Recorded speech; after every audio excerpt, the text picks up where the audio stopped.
What are some of the most uncommon ways you discovered your relationship was over? This is Sandy's story. I think we all have a funny feeling in our body when things don't seem right.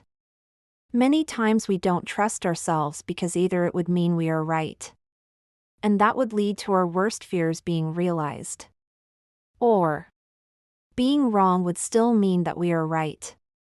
There was just something about the situation we didn't want to admit to ourselves. It happened to me a month ago. I had just dropped my oldest son off at school and was on my way to drop off my two daughters at daycare so I could run some errands for the day. My husband Dion had the day off and would usually watch the girls, but he had told me a week ago he was going to play a quick game of basketball with his buddies before heading back home so we could hopefully get some time together in as well. It had been so long since we had been intimate or spent quality time alone, I was looking forward to it. I also didn't mind him having the first part of his day with friends since he had been working extra hours at work and probably could use some time to enjoy himself with his friends. I had a doctor's appointment the first part of the day and needed to pick up a few things for the house and the kids. I also wanted to pick up a little something special for our time together later.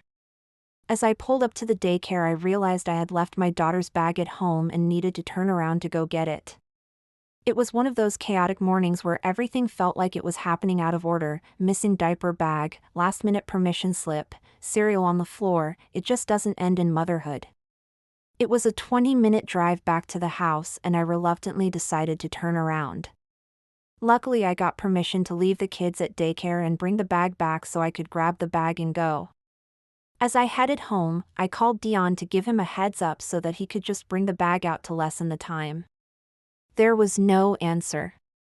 He must be on the court already, I thought to myself, since it had been a while since I left. I entered the house and grabbed the bag while tripping over the laptop charger cord Dion had left plugged in. I glanced down at the laptop before closing it to put it away and noticed he had been writing an email. This email was addressed to Jasper. My first instinct was to just close the laptop and put it away, but something in my gut said to read it. "Hello Jasper," it read. "Sorry it has been a few days since I have emailed you back, but I wanted to make sure this was the right thing to do." As I continued to read it, my stomach began to drop into my feet. The letter started with the common formalities but soon started to progress into a more emotional conversation.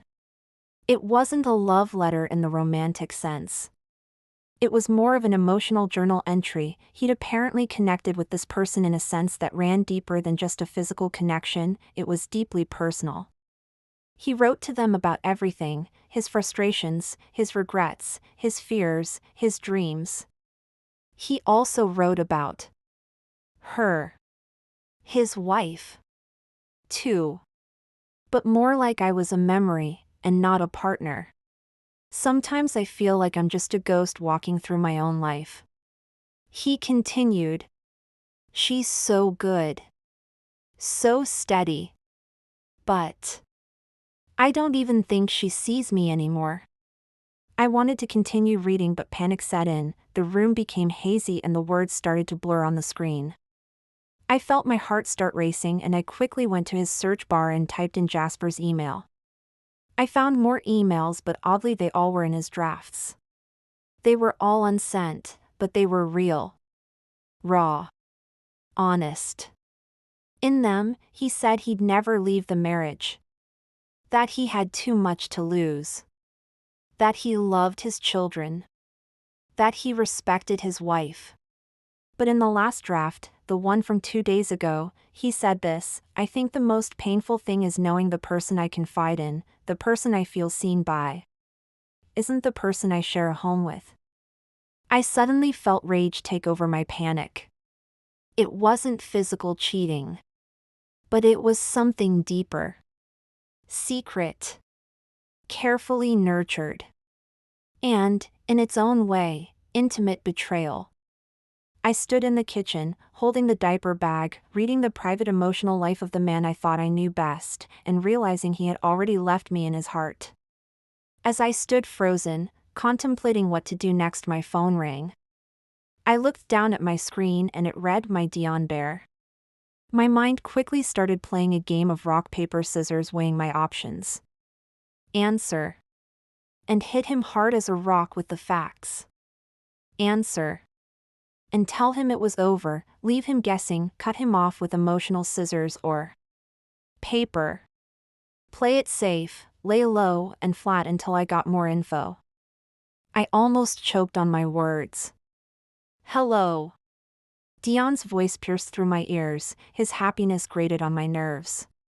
Hi, gorgeous. What's up? I was just going Michael J on these fools. Everything okay? Like, follow, subscribe and share for part 2 of Sandy's story from the Binge series, Where My Girls At?